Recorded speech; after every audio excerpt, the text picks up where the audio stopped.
I want to talk to you about false narrative. If you are a parent targeted in parental alienation, there is a false narrative about you. It's lies, it's exaggerations, it's suggestions, Sometimes it is more those suggestions and implications, It has that plausible deniability. The lying is a bit different. Is a bit more of a stretch, but it is essentially still lying. It's the bedrock of the alienating parent's behavior. It starts with the child, really. Well, it's a part of that with the child, that that child's memories of a previously loved and loving parent has to be removed, and it has to be replaced with something else. The vacuum has to be filled with something else. So if you remove those memories, there's another memory that is implanted in its place. That father or mother that child valued and got a lot from is gone. Well, we replace that here with, well, here's what that person really was, and now you've got a false lie suggested to that, a false narrative suggested to that child that actually that parent that you loved probably was in some way, really bad, or, that's how they do it. These alienating parents it's really quite impressive how that they do these things, It takes a lot of work. I would say it takes a lot of work. And also, it can be done without overtly lying. Like I've said in other places, it can just be eye rolls, tuts, little suggestions without actually saying things clearly to that child, about stuff. It can still just be warping that child, it's brainwashing that child into believing that parent is a parent to be feared or just discarded, Goes against all evolutionary strategy. A child has a vulnerability to them. You go back to like caveman times, you need both parents to protect you, to make sure you're okay. Make sure you're provided for, you're secure, you're safe, all of those things. The child is very vulnerable for a long time, a long time. I don't think that we're ever, I don't know, maybe we get to maybe like 16, 18, we start to find our ways, but we still need that. It takes a lot to support a child as they're growing through. What do they say? It takes a village. So anyway, I'm waffling on. So the false narrative. A false narrative, it can be lies, it can be those implications. It will be starting with the child, in brainwashing, implanting that false narrative into their memory of what that previously loved parent was.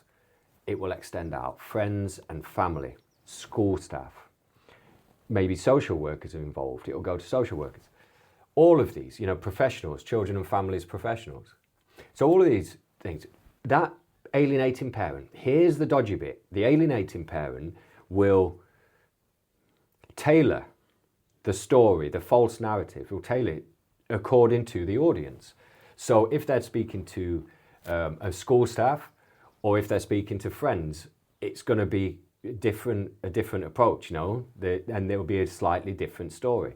That's where it becomes something fraught with. If you think the borderline narcissistic borderline parent, which is Craig Childress's term for an alienating parent, if you think about this, right, so they're in a very precarious situation. They are always walking the tightrope of narcissistic collapse. And what that is, as soon as it becomes apparent that people are wising up to their behaviours, that could be that they collapse at that stage. A lot of alienating parents, from what I've heard and speaking to people, a lot of alienating parents might suddenly move areas, and they've moved somewhere totally different. Away from where their circle that they've been. They might have friends that they were really close with, and then suddenly they don't get on at all, That is indicative. It's something which apparently you see in people suffering from borderline personality disorder. That is done in the dark cannot bear to be dragged into the light.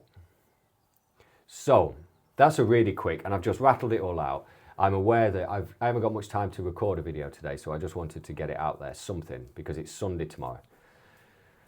And what I wanted to talk about was my experience, an experience that I've had this week. Somebody has, got in touch with me, has been speaking to me about, we're just chatting to me. And then she asked a question. We were just chatting about things unrelated. And then she asked me this question. How's your daughter? And it felt like it was a significant question. I felt the significance of this question. And in this moment, I've been to a doctor's appointment. It was a bit of a rough appointment. And I just started speaking freely. I say speaking freely, actually, I just kind of splurged. Perfectly nice, but I just said, I haven't seen my daughter in any meaningful way for 2.5 years. And as I'm saying this, I got this impression that this person, that she was already aware of this.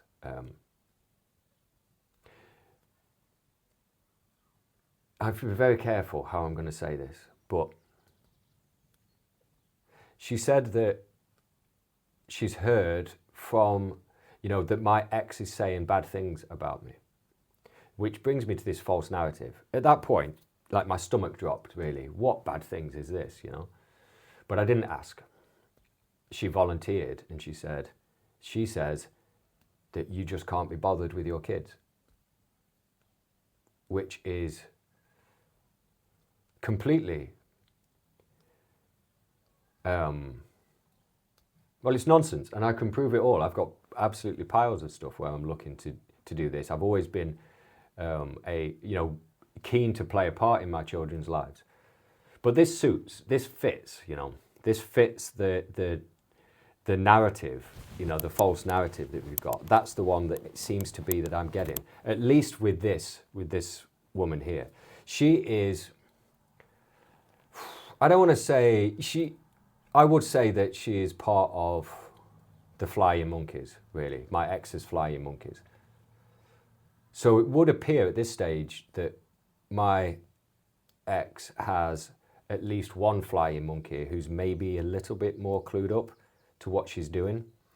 And I'm very keen to not, for this woman's sake, to make sure that she isn't exposed and she doesn't have, suffer any kind of actions from my ex. But also I want to protect her anonymity, because I think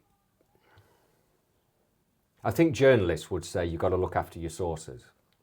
And this flying monkey, I would say that what she spoke to me about makes her a kind of source, really. I don't really like that term. But anyway, she's said all this stuff to me. She said, yeah, this is what's happening. This is what your ex says about you. It's a bit of a development, really. On here, right, I'm learning. This is a really quick video, and I'm sure it's a bit rough, but it keeps being rough. They say that YouTube and making these videos, that it's a progression. You've got to have the rough videos first until you start learning. But it does appear to me, I suspect I'm a bit of a slow learner. I'm not always speaking very well. MS gets in my way, but I'm not giving myself any kind of free pass on that. And yeah, so if you've got, what I would say is all the usual jazz, please subscribe, like, comment. That would really, really appreciate that. I appreciate your time here, speaking to me. And if you could do those things, that would be wonderful. I'd be really appreciative of that, and it will help to push this along a little bit. The other thing I would say is I'm keen, if you are a targeted parent in parental alienation and you've become aware of any aspect of a false narrative that is around yourself, around your experience, I would love to hear that. If you feel confident to do that, please put it in the comment section, and it's helping other people. If you wanted to tell your story, if you go to deletingdad.co.uk, I'm collecting fathers that are targeted in parental alienation, collecting their stories, anonymizing them with a view that we publish a book. Once we have enough of these stories, we can put it in as a book. With that book, I'm hoping that not only will we support other fathers, we'd support you if you write the story, but also not only will we be supporting other fathers reading it, but also we're going to be putting a little bit more on the side of the scale that is beginning to kind of, we're getting to a balancing point, really. There seems to be more voices on our side here that are standing up on this. So I'd like to join that. I'd like to add something to that kind of, that group. So that is it. The other thing on your comments, if there's anything that I could do, there's loads I could do better, but if you've got any suggestions for me where I can improve how I am on this, because look, don't worry about it. I'm not precious. Do you know what I mean? If you say, yeah, it's crap, that's fine. I get a lot of flack from feminists. They're not nice, and I can deal with them. But I would really like to hear you say, what I could do better. Constructive criticism would be best. And it helped me to develop and push this channel a little further. A really fast one, completely off the cuff, and I don't know how it would work. As always, much love to you. Thank you for your time. And I look forward to seeing you again soon.